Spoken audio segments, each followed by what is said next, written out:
নমস্কার বন্ধুরা, পারমিতার খানা খাজানার নতুন আর এক পর্বে আপনাদের সকলকে স্বাগত জানাই।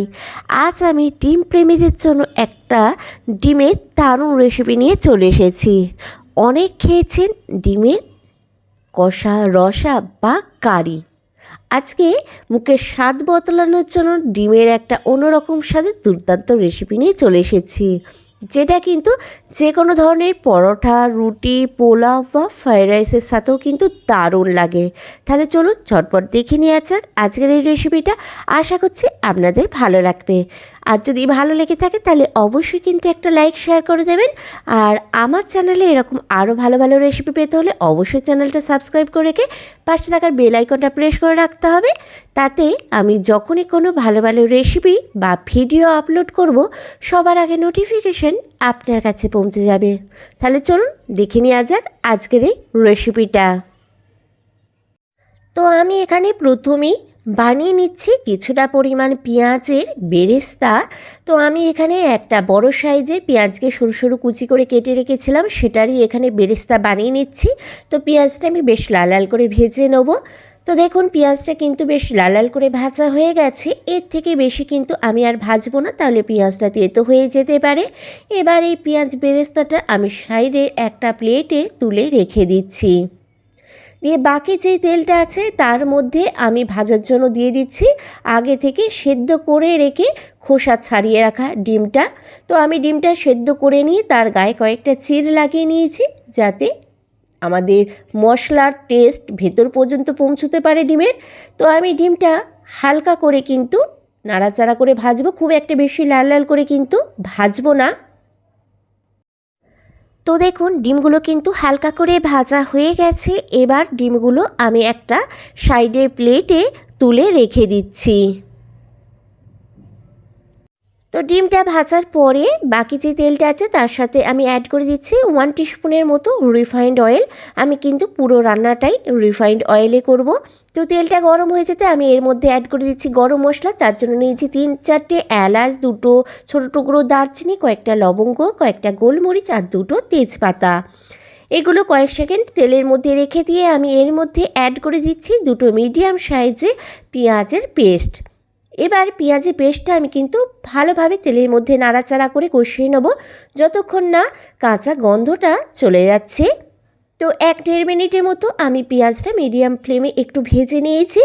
এবার এর মধ্যে আমি অ্যাড করে দিচ্ছি 1 টিস্পুনের মতো আদা রসুনের পেস্ট। এবার এই আদা রসুনের পেস্টটাও কিন্তু পেঁয়াজের পেস্টের সাথে ভালোভাবে আমি কষিয়ে নেব যতক্ষণ না আদা রসুনের কাঁচা গন্ধটা চলে যাচ্ছে। আদা রসুনের কাঁচা গন্ধটা চলে যাবার পর আমি এর মধ্যে দিয়ে দিচ্ছি 1/2 টিস্পুনের মতো ধনে গুঁড়ো আর 1/2 টিস্পুনের মতো জিরে গুঁড়ো। আর আমি দিয়ে দিচ্ছি এর মধ্যে 1/2 টিস্পুনের মতো গোলমরিচের গুঁড়ো। আর আমি এর মধ্যে দিয়ে দিচ্ছি 1/4 টিস্পুনের মতো কাশ্মীরি লাল লঙ্কার গুঁড়ো।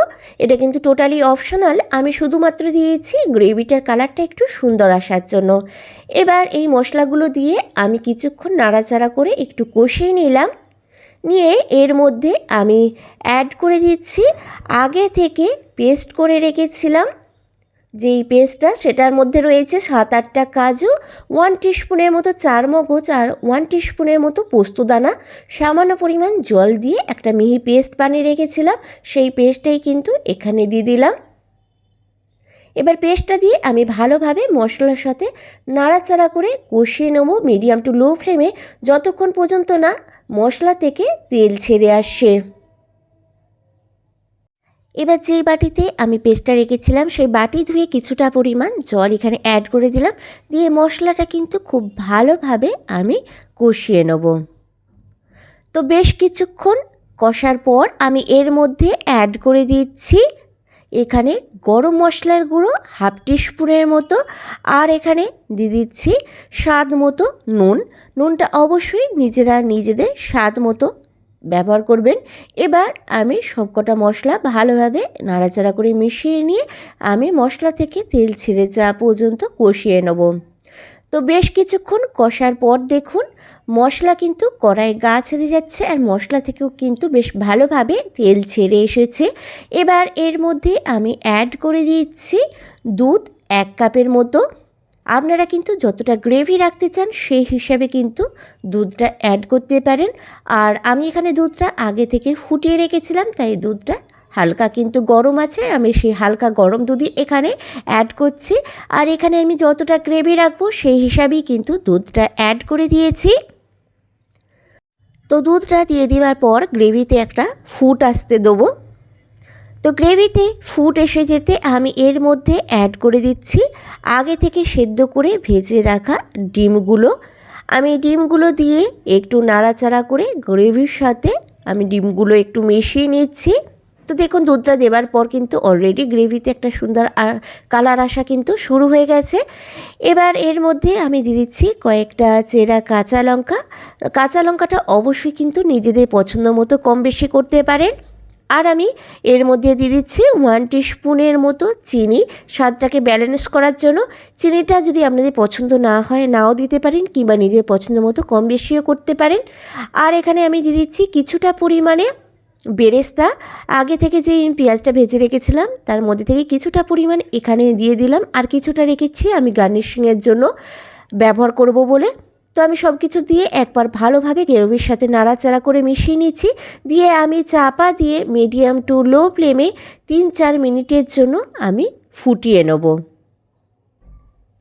তো প্রায় আমি 3-4 মিনিট পর ঢাকনাটা খুলেছি। দেখুন গ্রেভি থেকে কিন্তু একটা সুন্দর কালার বেরিয়েছে, আর গ্রেভিটা কিন্তু বেশ গাঢ় গাঢ় হয়ে গেছে।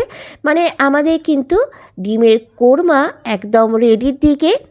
তো আমি নামানোর আগে এর মধ্যে আমি ছড়িয়ে দেবো 1/2 টিস্পুনের মতো ঘি। আপনাদের পছন্দ না হলে ঘিটা নাও অ্যাড করতে পারেন। তো আমি ঘিটা দিয়ে ভালোভাবে নাড়াচাড়া করে নিয়ে ডিমের কোরমার সাথে একটু মিশিয়ে নেব। তাহলে কিন্তু আমাদের ডিমের কোরমা একদম রেডি। এবার আমি গ্যাসের ফ্লেম বন্ধ করে দিয়ে 3-4 মিনিটের জন্য স্ট্যান্ডিং টাইমে রেখে দেবো। তো দেখুন আমাদের গরম গরম ডিমের কোরমা একদম রেডি, এবং আমি পরিবেশনও করে দিয়েছি। তো রেসিপিটা আপনাদের কেমন লাগলো অবশ্যই কিন্তু নিচে কমেন্ট বক্সে কমেন্ট করে জানাতে ভুলবেন না। আর ভালো লেগে থাকলে অবশ্যই কিন্তু একটা লাইক শেয়ার করে দেবেন।